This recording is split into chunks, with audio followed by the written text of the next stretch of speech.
আজ একটা healthy protein shake বানাবো।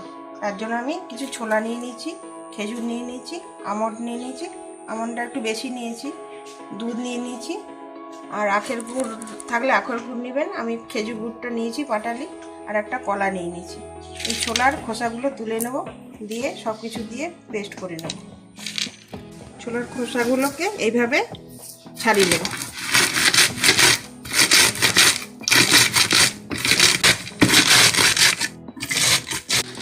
ছোলাটাকে পেস্ট করে নিচ্ছি।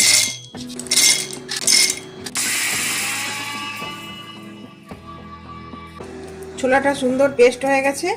এবার খেজুর দিয়ে দেবো, গুড় সামান্য দিয়ে দেবো, একটুখানি কলা দিয়ে দিলাম, দুধ দিয়ে দিচ্ছি। সব উপকরণ দেওয়া হয়ে গেছে, এবারে ভালো করে পেস্ট করে নেব। পেস্ট আমার হয়ে গেছে। ভিডিওটা যদি ভালো লাগে লাইক, শেয়ার, কমেন্ট করবেন।